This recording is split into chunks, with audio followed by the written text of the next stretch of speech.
Pessoal, hoje vamos estudar dois dispositivos muito importantes da Lei Complementar 214 de 2025, os artigos 8º e 9º. Eles tratam de situações em que não se cobra IBS nem CBS, ou seja, são hipóteses de imunidade tributária. E é importante lembrar, a imunidade não é uma simples isenção. Ela significa que a lei nem sequer permite que o tributo incida naquele caso. Vamos por partes. Vamos começar pelo artigo 8º. Ele trata das exportações. A redação é direto. Não se aplica o IBS nem a CBS sobre operações de exportação de bens e serviços. Por que isso acontece? Porque o Brasil, assim como a maioria dos países, segue o princípio da não exportação de tributos. Isso significa que não podemos embutir nossos impostos nos produtos que vendemos para o exterior. Senão eles chegam mais caros lá fora e perdem competitividade. Um exemplo ajuda. Imagine uma fábrica brasileira que exporta calçados para a Europa. Nessa operação, a empresa não vai pagar IBS nem CBS.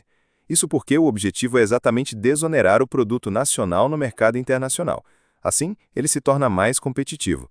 Portanto, exportou, está imune ao IBS e à CBS. Passando agora ao artigo 9º, ele é mais extenso e apresenta várias situações em que também não se aplica a cobrança desses tributos. Aqui o foco não é o destino da operação, como nas exportações, mas sim a natureza de quem presta o serviço ou fornece o bem, ou da própria atividade realizada. A primeira hipótese do artigo 9º trata dos entes públicos, União, Estados, municípios e o Distrito Federal, além de autarquias e fundações públicas. Quando essas entidades realizam operações relacionadas às suas finalidades essenciais ou às delas decorrentes, não há cobrança de tributos, nem de IBS e nem de CBS. Por exemplo, se a prefeitura oferece serviços de saúde pública gratuitos à população, essa atuação está dentro de sua finalidade institucional, logo não há incidência de tributos. No entanto, se a mesma prefeitura alugar imóveis ou comercializar produtos, atividades que fogem à sua função essencial, pode haver cobrança de IBS e CBS. Em seguida, o artigo trata das entidades religiosas e assistenciais sem fins lucrativos. Aqui também há imunidade, desde que a entidade atue com finalidade assistencial, educacional ou religiosa e não tenha fins lucrativos. Um ponto importante é que essas entidades não podem, por exemplo, condicionar o acesso ao serviço à filiação religiosa. Se uma igreja mantém uma creche gratuita, aberta a todos, essa atividade é imune aos tributos. Logo depois, vemos que a lei também concede imunidade a partidos políticos, sindicatos de trabalhadores e instituições educacionais e assistenciais sem fins lucrativos. Mas com uma exigência: essas entidades devem cumprir os requisitos do artigo 14 do Código Tributário Nacional. São eles: aplicar integralmente seus recursos na atividade fim, manter escrituração contábil regular e não distribuir lucros. Se essas exigências forem cumpridas, a imunidade se mantém. Seguindo, o artigo 9º também assegura imunidade para livros, jornais, periódicos e o papel destinado à sua impressão. Essa imunidade já é conhecida, está prevista na Constituição, e busca proteger a liberdade de expressão e o acesso à informação. Por isso, qualquer operação que envolva esses itens não sofrerá incidência de IBS nem de CBS. Na sequência, temos a imunidade para fonogramas e videofonogramas musicais de autores e intérpretes brasileiros, desde que sejam produzidos no Brasil. Isso inclui CDs, DVDs e até arquivos digitais. Essa medida busca incentivar a produção cultural nacional.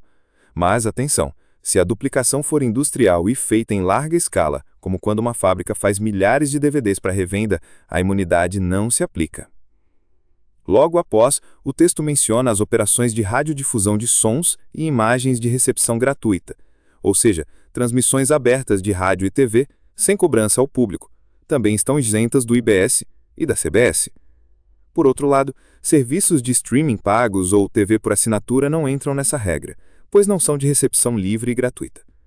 Por fim, temos uma situação bem específica: a primeira aquisição de ouro feita por instituição financeira, desde que o ouro seja considerado ativo financeiro ou cambial. Ou seja, se ele for comprado para ser mantido como reserva de valor, como acontece com bancos centrais ou investidores, a operação é imune.